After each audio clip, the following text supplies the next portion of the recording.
Yes student, chapter 8 comparing quantities, इसमें हम लोगों ने पहले जो पढ़ा हुआ है, इसके पहले वाली वीडियो में हम लोगों ने ये फाइंड किया हुआ था कि फाइंडिंग द इंक्रीज और decrease percent, finding discount and so on. ऐसे बहुत सी चीज़ें हम लोगों ने यहाँ पर डिस्कस किया हुआ था, ठीक है ना। तो यहाँ पर हम लोग इससे रिलेटेड अब इस एक्सरसाइज में बात करते हैं। एक्सरसाइज में कुछ ऐसी चीज़ें आती हैं जिसको हमें और भी जानना होता है। जैसे एक चीज़ होती है एक्स्ट्रा एक्सपेंस। एक्स्ट्रा एक्सपेंस ये क्या होता है? सपोज़ कोई चीज़ हमने यहाँ से ख़रीदा हुआ है, ठीक है, उसको हमने बार्ट किया हुआ है। बार्ट किया, सपोज़ कि 100 रुपीज़ का कोई सामान हमने ख़रीदा हुआ है। अब उस सामान को हमें बेचना है। बेचने से पहले हम क्या करते हैं, इस पर कुछ अलग से खर्च हो रहा है। मान लो 20 रुपीज़ का इसमें जो है रिपेयर का खर्च हो रहा है। कोई चीज़ हम रिपेयर करवा रहे हैं, ठीक है। जो सामान हमने ख़रीदा 100 रुपये का, उसमें रिपेयरिंग करवाने पर 20 रुपये खर्च हमारा आ रहा है। तो अब क्या होगा ना, जो हमने रिपेयरिंग करवाई है वो वाला रुपये और जो हमने ख़रीदा हुआ है 100 रुपये, ये दोनों मिलाकर हमारा टोटल सीपी जोड़ा जाएगा, ठीक है। 100 रुपये का सामान हमने ख़रीदा, 20 रुपये हमारा अलग से खर्च हुआ इस पर, यानी कि 120 रुपीज़ हमारा टोटल सीपी होगा। अब इसको अगर हमें बेचना हो, सपोज़ कि हमें 20% के प्रॉफिट पर बेचना है इसे जाहिर सी बात है, हम कोई सामान खरीदेंगे अगर बेचने के लिए तो उस पर हम प्रॉफिट ही लगाएंगे, ठीक है ना। तो प्रॉफिट अगर हमें 20% प्रॉफिट पर हमें इसको सेल करना है तो 20% है ना, तो 120 का 20% कितना होगा वो हम यहाँ से फाइंड कर लेंगे। तो हो जाएगा profit equal to 20% of CP पर ही तो प्रॉफिट या लॉस की बात होती है। तो हमारा परसेंट को हम इस तरह से लिखते हैं, इंटू सीपी हमारा 120, 0 0 कैंसिल हो गया, मतलब हो गया 24 रुपीज़ जो हमारा हो गया वो प्रॉफिट हो गया। तो हमारा जो एसपी हो जाएगा, सेलिंग प्राइस, अगर हमारा प्रॉफिट है तो सीपी में हम प्रॉफिट ऐड कर देंगे। हमारा 120 पहले से था और 24 रुपीज़ इसमें प्रॉफिट हमको ऐड करना हो गया, तो मतलब 144 रुपीज़ का हम सामान बेचेंगे, तभी हमें 20% का प्रॉफिट मिलेगा, ठीक है ना। ऐसी सारी चीज़ें हम लोग इस नई एक्सरसाइज में डिस्कस करेंगे। तो हमारी जो एक्सरसाइज है वो एक्सरसाइज 8.2, इसका हम लोग फर्स्ट क्वेश्चन यहाँ पर पहले चेक करते हैं क्या चीज़ बोला हुआ है। इसमें कुछ इस तरह से है, a man got 10% increase, a man got 10% increase in his salary. कोई आदमी है, उसकी सैलरी में 10% की इंक्रीजिंग करने के बाद, इंक्रीज़ करके उसको मिलती है, और जो नई सैलरी 10% इंक्रीज़ कर जो नई सैलरी उसको मिलती है वो 1,54,000 रुपीज़ मिल रही है। तो उसकी ओरिजिनल सैलरी, मतलब जो उसकी पहले की फ़िक्स सैलरी जो थी वो कितनी थी वो हमें नहीं पता। यहाँ से अगर हम लोग एक चीज़ ध्यान से देखें तो ये तो नई चीज़ इंक्रीज़ हो गया, किसी चीज़ पर इंक्रीज़ हो गया तो मतलब प्रॉफिट लगाया गया है ना, और इंक्रीज़ करने के बाद का जो अमाउंट दिया जा रहा है वो एसपी माना जा रहा है। तो हमें इसके पहले का अमाउंट मतलब सीपी हमें नहीं पता है। तो यहाँ से हम सीपी और एसपी के अकॉर्डिंग क्या कर लेते हैं, let his salary be X rupees. उसकी सैलरी सपोज़ कि एक्स रुपये थी। अब इस एक्स रुपये पर इसका जो 10% का इंक्रीजिंग हो रही है ना, इंक्रीज सैलरी कितनी, 10% ऑफ सीपी मतलब यक्स, यानी कि उसकी जो ओरिजिनल सैलरी थी उसके उसी पर 10% इंक्रीज़ की गई है। तो जो 10% इंक्रीज़ हुई है तो 10% कितना बन रहा है, 0 0 कैंसिल आ गया, यक्स अपॉन 10 रुपीज़ वो इंक्रीज़ की गई है। अकॉर्डिंग टू क्वेश्चन या अकॉर्डिंग टू हमारे जो नॉलेज के अकॉर्डिंग होता है, उस पर हम क्या करते हैं कि हमारी जो सैलरी होती है सीपी और जो प्रॉफिट होता है वो, यानी कि इंक्रीज़ यहाँ पर लिख सकते हैं, इंक्रीज अमाउंट टोटल कितना 1,54,000 बन रहा है, ठीक है ना। तो सीपी हमारा तो यक्स है, यानी कि उसकी जो सैलरी हमने मानी थी ओरिजिनल सैलरी वो तो यक्स थी, और उस पर जो हमारा परसेंट बन रहा है वो एक्स अपॉन 10 बन रहा है। टोटल उसकी सैलरी ऐसा करने पर ये हो जा रही है, ठीक है। तो इसको हम क्या करेंगे, एक हमारा ये एक्सप्रेशन क्रिएट हो गया, इसको हम सॉल्व कर लेंगे। एलसीएम 10 हो गया, ये हो गया आपका 10x plus x equal to 1,54,000। ये हो गया आपका 11x इक्वल टू 10 को हम क्या करेंगे, ट्रांसपोज कर देंगे, तो हो गया 1,54,000 इंटू 10, x इक्वल टू 1,54,000 में 0 मल्टीप्लाई करेंगे तो 0 इंक्रीज बढ़ जाएगा इसमें, अपॉन 11 कैंसिल आउट कर दो, 11 1 ज़ा 11, 4 आया, 11 4 ज़ा 44 4 टाइम 0, ठीक है। तो x की वैल्यू जो हो गई, x की वैल्यू जो होगी 1,40,000 बन रही, यानी कि वो जो आदमी था उसकी जो ओरिजिनल सैलरी थी, सैलरी वाज 1,40,000 थी, उस सैलरी पर 10% इंक्रीज करके उसको 1,54,000 दिया गया है, ठीक है ना। आई होप कि ये आपको क्वेश्चन समझ में बिल्कुल अच्छे से आ गया होगा, ठीक है। इस तरह से हम लोग डिस्कस करते हैं इस एक्सरसाइज 8.2 का क्वेश्चन नंबर सेकंड है। क्वेश्चन नंबर सेकंड क्या कह रहा है कि on Sunday 845 people went to a zoo, मतलब संडे के दिन 845 पीपल जो है वो कहाँ जा रहे हैं, जू में, चिड़ियाघर देखने के लिए जा रहे हैं, ठीक है ना। फिर दूसरा बोल रहा है ऑन मंडे, मंडे में 169 पीपल जा रहे हैं जू, मतलब आप देख रहे हैं कि संडे में ज़्यादा लोग जा रहे हैं और मंडे में कम लोग जा रहे हैं। तो यही बात पूछ रहा है कि मंडे में तो लोग कम हो गए ना, कितने कम हुए उसकी बात हमें बतानी है। तो बताना है what is the percent decrease, कितने परसेंट लोग डिक्रीज हुए हैं in the people visiting the zoo on Monday. तो पहले हम क्या करेंगे, दिखा देंगे संडे में कितने लोग जा रहे हैं, मंडे में कितने लोग जा रहे हैं। सॉल्यूशन हमारा हो जाएगा on Sunday people went to a zoo equal to 845, इतने लोग संडे में जा रहे हैं। On Monday people went to a zoo कितने 169, तो डिक्रीज हुए ना, डिक्रीज ऑन मंडे, कितने लोग मंडे में डिक्रीज हुए, टोटल तो गए थे 845 पहले संडे में और 169 मंडे में जा रहे, तो मंडे में बहुत ज़्यादा लोग कम हो जा रहे हैं। कितने कम हो रहे हैं हम सब ट्रैक कर लेंगे। 15 में से 9 जाएगा तो आ जाएगा आपका 6, और 4 में से 6 नहीं जाएगा, यानी सॉरी 3, 13 में से 6 गया 7, यहाँ बचेगा हमारा 7 में से 1 गया 6, 676 लोग ऐसे हैं जो नहीं जा रहे हैं। तो इसी का हमें परसेंट फाइंड करना है। Decrease percent equal to decrease upon people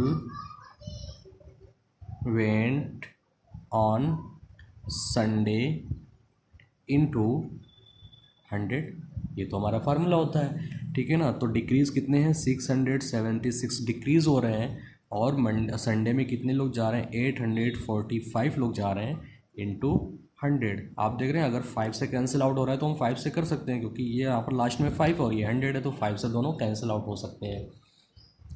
तो ये हो जाएगा 5 से 5 1 ज़ा 5, 3 आया, 3 4 34, 5 6 ज़ा 30, और यहाँ पर 5 9 ज़ा 45, 5 2 ज़ा 10, ये हो गया। फिर 13 से 13 ज़ा 169 होता है, और ये 13 से कैंसिल आउट होगा, 13 5 ज़ा 65, 2 आया 26, 13 2 ज़ा 26, 13 1 ज़ा 13, 13 4 ज़ा, मतलब 4 2 ज़ा आ गया 80%। जो डिक्रीज परसेंट हमारा बन रहा है, डिक्रीज परसेंट ऑन मंडे, वो क्या बन रहा है, वो 80% बन रहा है। मतलब मंडे में 80% लोग डिक्रीज हो गए जो जू पर चिड़ियाघर देखने के लिए नहीं गए, ठीक है। आई होप कि ये भी आपको अच्छे से समझ आया होगा। अब फिर डिस्कस करते हैं एक्सरसाइज 8.2 का क्वेश्चन नंबर हमारा 3 है, जो कि थर्ड क्वेश्चन है। इसमें देखिए कुछ ऐसी बात कर रहा है, a shopkeeper buys 80 articles for 2400। कोई शॉपकीपर है जिसने 80 आर्टिकल ख़रीदा हुआ है, कितने का, 2400 रुपीज़ की, है ना। तो ख़रीदा हुआ है, बेचने के लिए ही ख़रीदा है, क्योंकि शॉपकीपर बेचने के लिए ही ख़रीदेगा। एंड सेल करने की बात है, them for a profit of 16%, find the selling price of one article. कहने का मतलब ये है कि एक शॉपकीपर 80 आर्टिकल ख़रीद रहा है 2400 रुपीज़ की, तो एक आर्टिकल कितने का होगा वो भी हम यहाँ से फाइंड कर सकते हैं। या फिर हम क्या करेंगे, टोटल 80 आर्टिकल जो उसने ख़रीदा 2400 रुपीज़ का, इसी का हम 16% के हिसाब से सेलिंग प्राइस निकाल सकते हैं। तो 80 आर्टिकल का सेलिंग प्राइस हम निकाल सकते हैं, फिर उसके बाद 1 आर्टिकल का हम निकाल सकते हैं। इतना लंबा ना करके हम क्या करेंगे, हम यहाँ पर ऐसा कर सकते हैं, CP of 80 article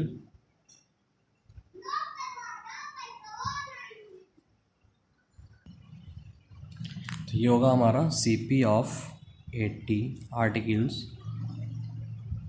equal to 2400 rupees. ठीक है ना। इसी तरह से हम CP यानी कि cost price of one article का कितना होगा, तो 2400 को हम क्या करेंगे 80 से डिवाइड कर देंगे, 0 0 कैंसिल, 8 3 24 मतलब 30 आ गया, 30 रुपीज़। मतलब एक आर्टिकल जो वो 30 रुपीज़ का हमारा मिला, यानी कि CP ऑफ वन आर्टिकल जो हो गया वो 30 रुपीज़ हो गया। अब क्या है प्रॉफिट कितनी है, प्रॉफिट दिया हुआ है 16% ऑफ CP, तो इसका हम 16% फाइंड कर सकते हैं। परसेंट को हम क्या कैसे लिखते हैं, 16/100, परसेंट को ऐसे लिखा जा सकता है इंटू 30, 0 से हमारा 0 कैंसिल हो गया, तो 16 3 48/10 कैंसिल आउट करेंगे तो 4.8 हमारा आएगा। ये क्लियर है। ये तो हमारा प्रॉफिट आया हुआ है जो कि परसेंट में था, उसको हमने रुपए में कन्वर्ट कर दिया। तो selling price SP of one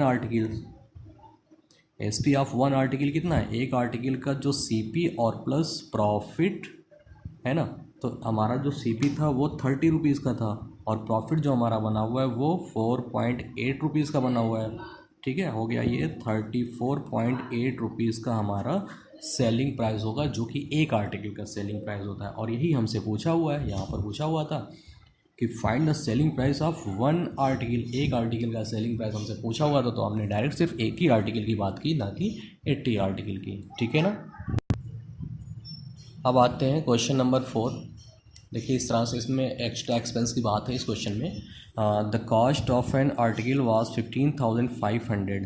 ठीक है, मतलब CP of an article equal to 15,500 rupees. उस कोई आर्टिकल है उसका जो CP है वो 15,500 है। बाद में क्या कह रहा है, 450 rupees were spend on it's repair. ठीक है, तो स्पेंड ऑन रिपेयर कितना, 450 रुपीज़। भाई कोई सामान आप ख़रीद कर लाओगे, ठीक है, इतने का, उस पर आप कुछ अलग से खर्च करोगे, या तो उसका ट्रांसपोर्ट चार्ज लग जाएगा, या फिर उसमें GST वगैरह लग जाएगी, या फिर और ऐसी कोई चीज़ है जो एक्स्ट्रा एक्सपेंस है। या तो इसमें रिपेयर की बात कर रहा है, तो इस सामान में रिपेयर करने की बात कर रहा है, रिपेयर जो हुआ है तो वो भी तो आप उसमें ऐड करोगे। तो यहाँ पर हो जाएगा total CP of an article, total CP of an article equal to 15,500 तो था पहले से, 15,500 का तो सामान उसने ख़रीदा ही था, और उसमें 450 रुपीज़ रिपेयर चार्ज लगा, तो टोटल इसको हम ऐड कर देंगे 05951, यानी कि 15,950 रुपीज़ इसका अब CP हो गया। फिर आगे क्या कह रहा है, if it is sold for a profit of 15%, मतलब ये सोल्ड किया जा रहा है, बेचा जा रहा है 15% के प्रॉफिट पर, find the selling price of the article. तो पहला इसका हम सेलिंग प्रॉफिट निकाल लेते हैं, कितना बन रहा है, प्रॉफिट जो दिया हुआ है वो 15% ऑफ CP, जो CP है ना, इसी पर 15% का प्रॉफिट लगा कर बेचा जा रहा है। तो 15% को हम 15/100 लिख सकते हैं, इंटू 15,950, ये हो जाएगा। आप देख रहे हैं 0 से हमारा 0 कैंसिल हो रहा है। आप चाहे तो डायरेक्ट इसका इस पूरे में मल्टीप्लाई कर लें, बाकी 10 से डिवाइड करेंगे तो एक डिजिट राइट साइड से एक डिजिट पर डेसिमल लग जाएगा, तो वही कर लेते हैं। 15 5 75, कैरी 7 हो गया, 15 9 135, और 7 2 4 142 आ रहा है। ठीक है ना, तो यहाँ पर 2 आएगा, कैरी 14 बचेगा, फिर 15 5 75, इसमें हम 75 ऐड कर लेंगे तो हो जाएगा 4 5 9 7 1 89 के 9 यहाँ पर होगा। ठीक है, 9 हो जाएगा, बचेगा कैरी 8 हमारा, 15 1 15 और 8 कितना हो गया, 15 और 8 हो जाएगा 23, ये हो गया 23/10। तो एक 0 यहाँ पर है तो एक डिजिट के बाद डेसिमल लग जाएगा, 2392.5 ये हमारा प्रॉफिट आया। लेकिन फाइंड क्या करना है यहाँ पर, find the selling price of the article, article का सेलिंग प्राइस हमें फाइंड करना है। तो यहाँ पर हम लिखेंगे S P of an article equal to C P plus profit. यही तो होता है, हमेशा यही चलता चला आ रहा है। तो सी पी हमारा था 15,950 लिखा जाएगा, ये ना कि 15,500, ये वाला नहीं, ये तो पहले से था ना। टोटल सीपी जो होगा एक्स्ट्रा एक्सपेंस होने के बाद उसको हम लिखेंगे सीपी। और प्रॉफिट जो हमारा आया हुआ है वो 2392.5 आया हुआ है। ऐड कर लेंगे 0.5 202 9 5 14 कैरी 1 और फिर 3 9 12 113 2 5 7 1 8, ये हो गया हमारा 18,342 रुपीज़ इसका हमारा टोटल सेलिंग प्राइस होगा। ठीक है, आई होप कि ये क्लियर समझ में आएगा। इसके बाद आते हैं नेक्स्ट क्वेश्चन। नेक्स्ट क्वेश्चन की बात करते हैं। हमारा जो नेक्स्ट क्वेश्चन है वो ये है कि a VCR and a TV were bought for 8,000 each, मतलब CP of VCR equal to 8,000 है ना। VCR का CP जो वो 8,000 है और CP of TV equal to 8,000, क्योंकि दोनों में ईच लगा हुआ है, मतलब दोनों 8-8 हज़ार रुपये के खरीदे गए हैं। लेकिन the shopkeeper made loss of 4% on VCR, loss जो 4% का लॉस VCR ये है ना, इस पर 4% का लॉस हो रहा है। ठीक, दूसरी चीज़ कह रहा है कि and a profit of 8% on TV, और TV पर जो है वो 8% का प्रॉफिट की बात कर रही है, प्रॉफिट हो रहा है। तो क्या करना है, फाइंड द गेन और loss on the whole transaction. Gain या लॉस, गेन जो होता है वो प्रॉफिट को भी गेन बोलते हैं, पूरे ट्रांजेक्शन में कितना उसका जो है प्रॉफिट या लॉस हुआ है। तो सबसे पहले चीज़ हम क्या करेंगे, दोनों को हम क्या कर सकते हैं, टोटल CP क्या कर सकते हैं, टोटल CP जो हमारा हो जाएगा वो 8,000 प्लस 8,000 यानी कि हो गया 16,000 हमारा टोटल CP होगा। ठीक है ना, इसकी ज़रूरत हमें अभी लास्ट में पड़ेगी। तो सबसे पहले हम क्या करते हैं, इसका VCR का सेलिंग प्राइस विद 4% लॉस के अकॉर्डिंग हम फाइंड करते हैं। ठीक है ना, तो यहाँ पर दिया हुआ है CP of VCR equal to 8,000 और लॉस जो दिया हुआ वो 4% ऑफ CP दिया हुआ है। इसको हम रुपए में कन्वर्ट कर लेंगे, 4/100 इंटू 8,000, 2 ज़ीरो से 2 ज़ीरो कैंसिल हो गया, आ गया 8 4 32, 320 रुपीज़ का लॉस हो गया। अब इसका selling price of VCR, SP of VCR क्या हो गया, CP माइनस लॉस होगा, क्योंकि लॉस नुकसान है ना, तो कॉस्ट प्राइस में से माइनस करेंगे। CP हमारा था 8,000 माइनस 320, सब्ट्रैक्ट करेंगे 0, 10 में से 2 गया 8, 9 में से 3 गया 6 और ये बचेगा हमारा 7,680 रुपीज़ हमारा जो है वो VCR का लॉस सेलिंग प्राइस हो गया। ठीक है, इस तरह से अब हम क्या करते हैं, यहाँ पर फाइंड कर लेते हैं। यहाँ पर दिया हुआ है CP ऑफ TV का जो कॉस्ट प्राइस दिया हुआ है वो 8,000 रुपीज़ दिया हुआ है और इसमें प्रॉफिट की बात कर रहा है।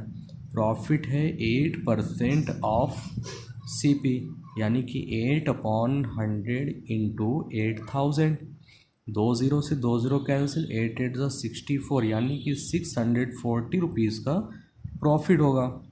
इसका हम फाइंड करेंगे SP ऑफ TV, इसकी सेलिंग प्राइस क्या होगा, क्योंकि इसमें प्रॉफिट की बात है तो CP प्लस प्रॉफिट होगा, लॉस नहीं, प्रॉफिट है तो प्लस में करेंगे।